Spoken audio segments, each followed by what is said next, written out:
Então, bem-vindo a todos. Meu nome é Paulo Júnior, sou diretor da Comprove, e eu vou falar hoje um pouco da norma IEC 61869 e fazer a ligação entre os Technical Committee 95 e o 38, destacando principalmente a parte de Low Power Instrument Transformer para a parte de subestações totalmente digitalizadas. Então, pessoal, sobre uma visão geral da norma, ela trata dos requisitos gerais para transformadores de instrumento, tanto para interfaces analógicas, que é o nosso tradicional, quanto também para os instrumentos com interface e saídas digitais, que já vão trabalhar, então, enviando os sinais digitalizados pela rede de comunicação. Ela é dividida em 15 partes, ela substitui a antiga 644.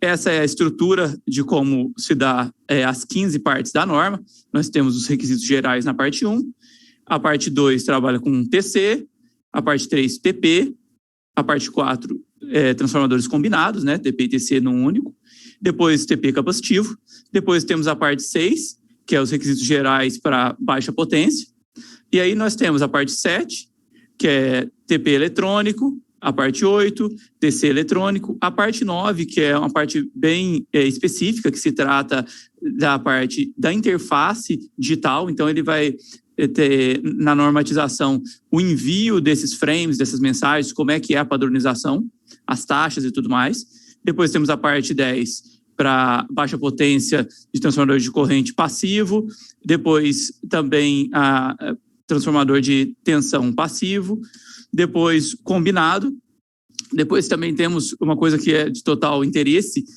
da subestação digitalizada, que é a SAMU, né, a Standalone Merge Unit, a norma que prevê as especificações dela.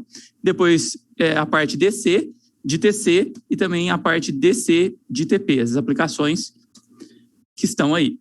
Uma outra forma de a gente visualizar, a gente vai ver à frente, a parte 7, ela ainda está em construção, a parte 8 também está em construção, ainda não foi lançada, e a parte 10 aí foi lançada em 2017 e trata da parte do núcleo de ferro e da bobina de Rogowski. Essa imagem é uma outra imagem que trata as partes da norma e ela divide em duas colunas. Nós temos a coluna à esquerda, que são as saídas analógicas, e a coluna à direita, as saídas digitais. Então, você pode perceber que para cada uma das partes da norma, ele vai dizer aonde ela se enquadra. Então, nós temos a parte 9, que trata os requisitos para saídas digitais, a parte 7 e 8 também tem a parte digital, a parte 12, a parte 13 da SAMU, que vai ter a saída digital, a parte 14 e 15. Essa figura também ela é extraída da própria norma e ela é muito interessante para mostrar o interfaceamento entre os comitês, porque eles não são ilhas isoladas, então a gente tem que ter esse interfaceamento porque nada adianta a informação estar de um lado se ela não chega no outro e não conclui a nossa cadeia. Então, à nossa esquerda nós temos aqui o TC38, que vai ficar responsável pelos transformadores de instrumentos, sendo eles convencionais, que estão ligados aqui a SAMU, low power também com saída analógica ligada aqui a SAMU, e low power já com saída digital, já está ligado aqui na parte 9.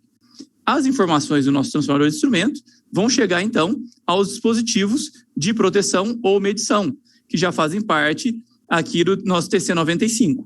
A comunicação é descrita e normatizada pelo TC57, e nós temos a interfaceamento com a parte do disjuntor, do circuit breaker, que é feito pelo TC17. Então, essa figura ela é bem interessante porque ela aborda e mostra as comunicações e as trocas de informações entre os grupos. Lembrando que o Low Power Instrument Transformer é uma parte fundamental para a subestação totalmente digitalizada. Então, aqui, pessoal, falando um pouquinho da parte 9, interface digital, ela foi publicada em 2016, ela substitui a 644-8 e ela é complementar a 61850-9-2, segunda edição. Ela foi baseada no guia da UCA, também conhecido como LE ou Light Edition. E a gente tem uma condição que vai definir a taxa de amostragem e o número de ASDUs, que é a quantidade de samples por frame, quantas amostras vão estar dentro de cada mensagem. As condições preferidas da Light Edition, depende da frequência nominal da rede. Então, nós temos para 50 Hz de frequência nominal uma frequência, e para 60 Hz trabalhamos aqui com 4.800 amostras por segundo. Isso dá um tempo entre um frame e outro, entre uma mensagem e outra, de 208 microsegundos. E nós temos aqui, para a qualidade de energia, 256 pontos por ciclo, que ele trabalha com 8 amostras em cada mensagem. Já a 61869-9, ela independe da frequência fundamental. Então, na Light Edition, nós temos 80 pontos por ciclo, que dá 4.800 amostras para 60 Hz, e 80 pontos por ciclo para 50 Hz, dá 4.000 amostras. Dessa maneira aqui, a gente tem sempre 4.800 Hz, que nós temos 2 ASDUs, ou seja, 2 informações, 2 amostras dentro de cada mensagem, fazendo com que fique 2.400 mensagens por segundo. Isso dá um tempo entre cada mensagem do dobro, maior, dá 416 microsegundos. Aqui a taxa para qualidade de energia. Então, é interessante a gente fazer aí uma comparação entre o Light Edition e a 61869 em relação às taxas. Essa figura também está contida na norma, e é onde a gente tem aqui em destaque a frequência preferida, que é essa como foi citada, 4.800 Hz, 2 SDUs, que dá 2.400 mensagens por segundo. E os tempos de transmissão e largura de banda, isso é muito importante. É um equívoco a gente considerar apenas o tamanho do pacote. Então, a gente fala assim, eu tenho uma rede de 100 megabits. Então, eu calculei lá, deu tantos megabits, então cabe aqui na minha rede essa quantidade de merge units. Não dá para fazer assim. Por quê? Porque o Sample Value possui altas taxas de transmissão. Ele tem tempo de microsegundos entre os frames. E, em cima disso, é necessário que se considere a latência de chaveamento do switch. O switch tem um tempo de chaveamento entre um pacote e outro. E para frames grandes, ou seja, perto do tamanho máximo do frame Ethernet, que é 1.500 bytes, essa latência pode ser até desprezada. Mas no caso do Sample Value, onde os pacotes são pequenos, nós estamos falando aí de cerca de 10% desse tamanho máximo, 150 bytes, 130 bytes, dependendo da condição, alguma coisa ao redor disso, a taxa de transmissão ela é muito alta e essa latência ela não pode ser desprezada. Então, a gente fez um cálculozinho aqui para mostrar isso de uma forma interessante. Então, numa rede 100 megabits, se a gente trabalhar no Light Edition, que foi aquele primeiro que a gente tratou, a gente tem cada frame terá um tempo de transmissão de 10 microsegundos, aqui numa rede 100 megabits. Então, a gente tem uma latência teórica de 4 microsegundos. Então, o tempo total de envio, que é o tempo de transmissão de 10 mais o de 4, temos 14 microsegundos. Se a gente tem que colocar a próxima amostra, a próxima mensagem daqui a 208 microsegundos, a gente divide 208 por 14, a gente tem aqui no máximo 14 merge units que pode trafegar nessa rede se elas não tiverem separadas por virtual LAN, por exemplo. Então, a gente está ocupando ali cerca de 67%, que dá 67,2 megabits por segundo, numa rede de 100. Então, se a gente não considerar o cálculo da latência, a gente vai falar assim, se eu considerar aqui 70%, eu já comecei a perder pacote. Mas é de 100, eu estou dando 30% de tolerância. A gente não deve avaliar só assim, nesse caso. E como é que a gente faz o cálculo aqui para 61869-9, na frequência preferida? Então, cada frame tem um tempo ali de transmissão de 17,84, já é maior que o outro, com 4 micro de tempo de latência. Porque aqui eu estou levando 2 amostras dentro dessa mensagem. Então, o tempo total de envio dá 21 micro, só que eu tenho um intervalo para ter que colocar a nova amostra de 416. Se eu divido 416 por 21, eu tenho 19 merge units que vão, entre aspas, caber na minha rede aí. Então, a gente tem uma taxa, nesse caso, já de 81 megabits por segundo, 81% de ocupação da rede, a gente consegue trabalhar com essa taxa de envio. Então, é importante a gente lembrar disso. Um outro ponto também interessante é os optional fields. Os optional fields são parâmetros opcionais que vão no campo do Sample Value. O que a gente tem? A 61869-9 não trata esses campos opcionais. Ele é importante porque ele pode se tornar um problema se o dispositivo assinante não prevê esses campos. Então, aquele dispositivo que está recebendo o sinal de Sample Value, seja, por exemplo, um IED de proteção, se ele não tiver apto ou condicionado a saber que esse dado está ali, ele pode corromper e não entender a mensagem. Então, esses optional fields são previstos na 61850-9-2, edição 2.1. E temos parâmetros de segurança, temos o dataset reference, temos o refresh time, temos o sample rate, que vai levar ali a taxa de amostragem, como é que é essa taxa, e o sample mode, que vai falar que se essa taxa é por segundo, é por ciclo, e temos também o Grandmaster Identity, que vai levar, se por acaso estiver sendo sincronizado por PTP, o identificador do Grandmaster daquele PTP dentro da mensagem de sample value. Aqui é uma amostra do pacote que se tem aí, mostrando alguns campos onde estariam, por exemplo, o campo de segurança, que está aqui. Nós temos aqui embaixo o dataset, depois nós temos o refresh time, o sample rate, o sample mode e aqui, por último, o identity.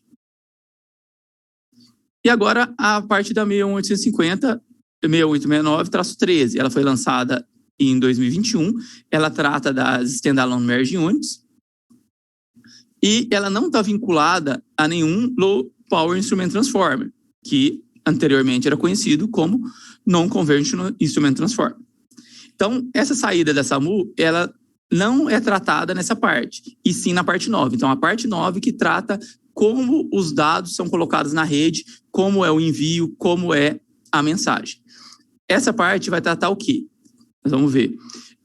O TP e o TC não convencional, por exemplo, ótico, pode estar conectado aí. Um Low Power Instrument Transformer. A Merge Unit pode fazer parte do transformador de instrumento não convencional. Ele pode estar fisicamente junto ou separado. Essa é a definição da Merge Unit. Nós temos a entrada normalizada ou proprietária. E já a SAMU, ela é um dispositivo à parte.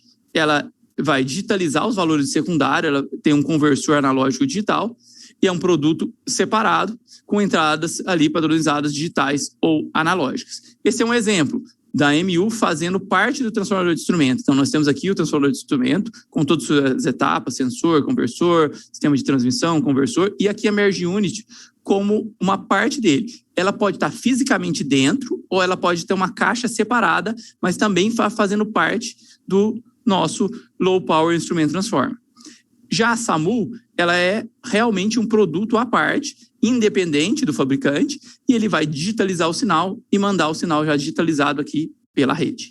Então, a comparação entre Merge Unit e Standalone Merge Unit, suas vantagens e desvantagens. O que a gente tem? Quando a gente trabalha com TC e TP ótico, a gente tem que trocar os TCs e TPs atuais, então, num eventual retrofit, a gente tem que trocar os equipamentos de pátio. Ela tem como vantagem eliminar o problema de saturação, porque um TC ótico não satura.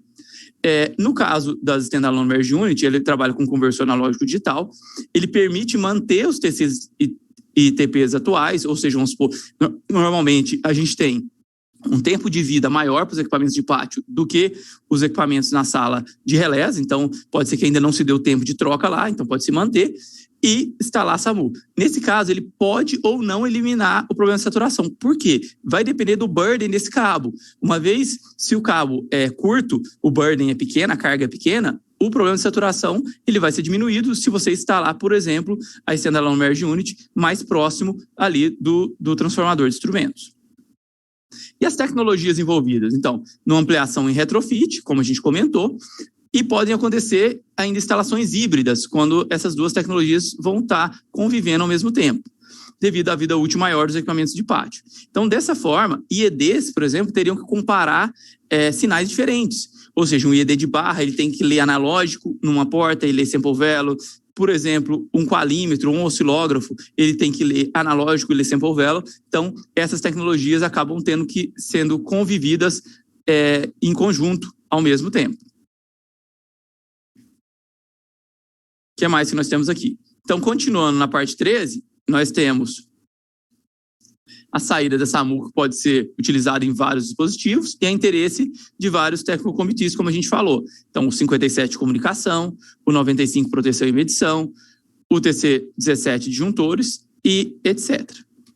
Nós temos também alguns requisitos agora que trabalham nessa parte. Então, tem a parte da norma que vai trabalhar os requisitos de isolação.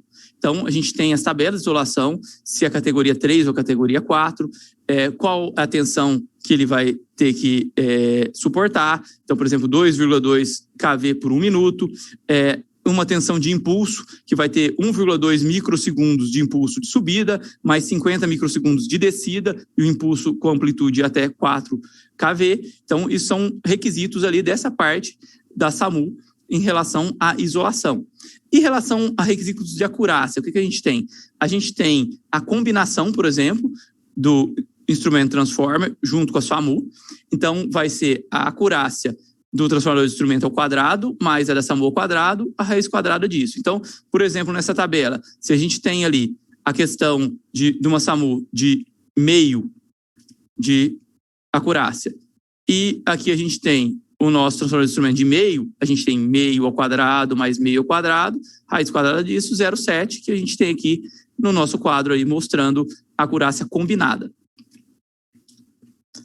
Requisitos de acurácia agora de canais de corrente. Então, nós temos aqui a tabela também na norma, onde a gente coloca os tipos aqui de acurácia, as classes, e a gente tem aqui as condições de valores nominais, a parte mínima e a parte máxima. Então, aqui, o valor da parte máxima, nós temos aqui até 400%, por exemplo, se for condicionado assim, são os mesmos valores aqui. 0,1 tem que ser 0,1 de precisão, para 100% também 0,1, para valores baixos, que ele fala 2, 5 ou 10% também 0,1, e ele amplia, ele libera um pouco mais de erro quando é um erro, por exemplo, uma amplitude muito pequena. Por exemplo, 1/4 da amplitude mínima. Então, por exemplo, 1/4 aquilo que é estabelecido, a amplitude mínima, ele dobra o erro. Então, em vez de 5 passa para 1, em vez de 1 passa para 2, em vez de 0,2 passa para 0,4.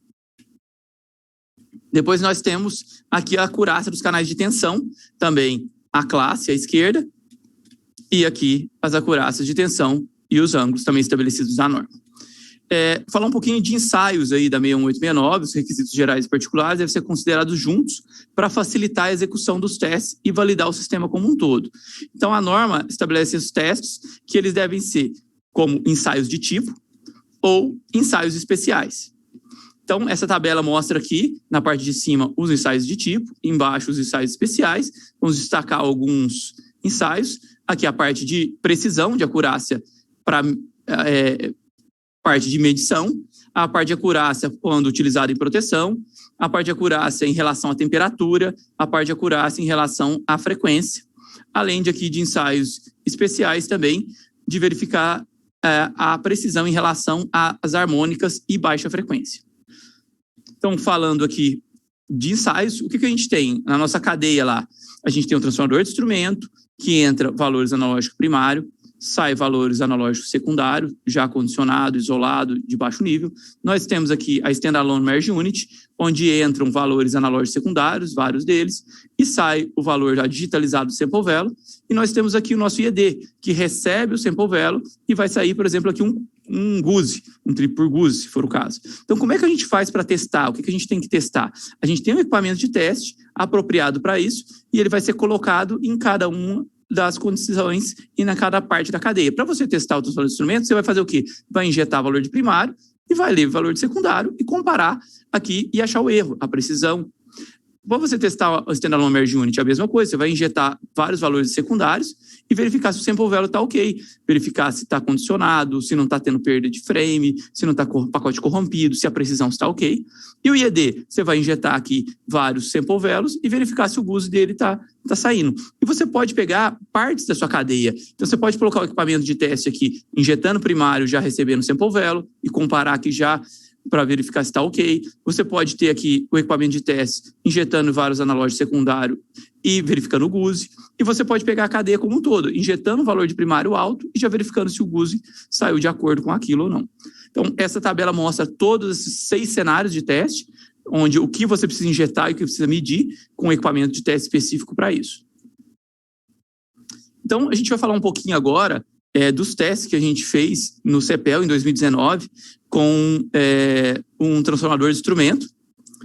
A gente utilizou as soluções de software e malha de teste da Comprobe, do CS7012, e nós testamos o CMO, que é um transformador de instrumento combinado, ele é TC e TP no mesmo equipamento.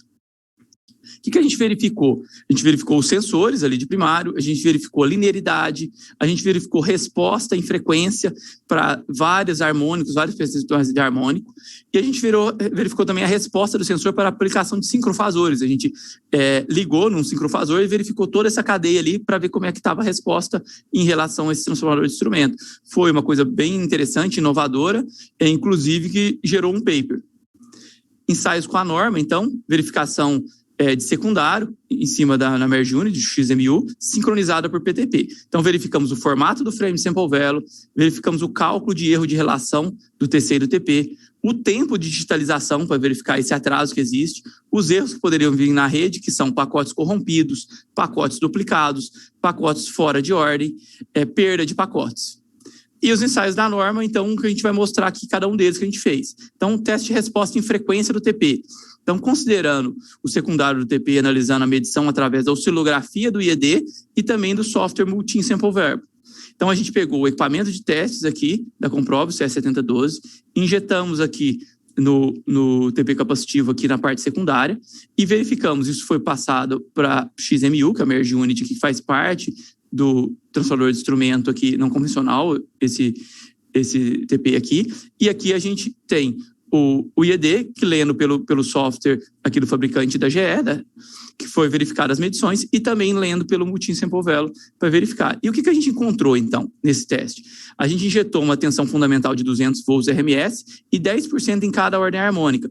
A atenuação foi inferior a 10% no valor harmônico, injetado até a 23ª ordem do divisor capacitivo ali do CMO. Então, o que a gente tem aqui, ó, a amostra, nós temos aqui 10% aqui do valor que foi injetado de 200 volts, e só que a partir da 23ª ordem harmônica que houve um valor aqui maior de diferenciação. Então, ele estava bem linear até a 23ª ordem, mostrando um comportamento muito bom. O que a gente tem agora? Os testes de resposta e frequência do TP em relação à linearidade harmônica de tensão. Então, a gente fez aqui na ordem 3, na ordem 13 e na ordem 23. E aqui a gente verificou essa linearidade para cada um dos testes aí, e utilizando a tensão nominal de 100 volts. Depois os testes relacionados ao TC, que a gente fez os testes também, injetando o primário do TC e analisando as medições através da oscilografia e também do software Multi-Sample Value. Foi verificado também e feito todo o sincronismo do equipamento para testar através do próprio equipamento de teste CS7012, que ele se comporta como uma fonte de sincronismo. Ele foi o Grandmaster Clock, injetando o PTP, o I3E1588 na rede, através de um sincronismo local. Ele foi a fonte de sincronismo para todo o nosso processo. Então, a gente utilizou um TC de referência aqui, colocou 7 voltas, aqui o transformador de instrumento a ser testado, aqui a XMU, aqui um registrador de perturbação, aqui a gente tinha o software do registrador, à esquerda a gente tinha um Multi-Sample Value, pegando aqui em azul toda a parte de Sample Value, esse Sample Value também chegou no equipamento de teste, aqui o CTC, que é o Comprove Test Center, que controla o equipamento de teste. Então, todo esse nosso cenário aqui, que foi montado para a gente colher os resultados aqui do nosso TC ótico. Então, o que a gente fez o teste, então? Verificação de resposta em frequência do TC. Então, foi injetado a corrente fundamental de 210 amperes RMS e 10% em cada ordem harmônica. Então, as atenuações não foram superior a 5% até a 29ª harmônica. Então, ó, a gente tem aqui uma resposta muito boa até a 29ª harmônica, não teve nada superior a 5%. Então, um patamar aqui, uma linearidade muito boa nessa condição por ser um TC ótico. E a gente tem, então, uma resposta em frequência também para verificar a linearidade da harmônica dele.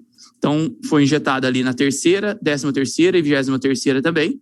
Foi utilizada uma corrente nominal aí na 23ª de 70 amperes. Então, nós temos aqui também a verificação da questão da linearidade no nosso TC ótico. Então, pessoal, muito obrigado pela atenção de todos aí, me coloco à disposição. Aí, siga a Comprove nas redes sociais aí, você pode pegar no seu QR Code aí no seu celular e estamos totalmente à disposição aí para qualquer tipo de dúvida. Muito obrigado pela atenção.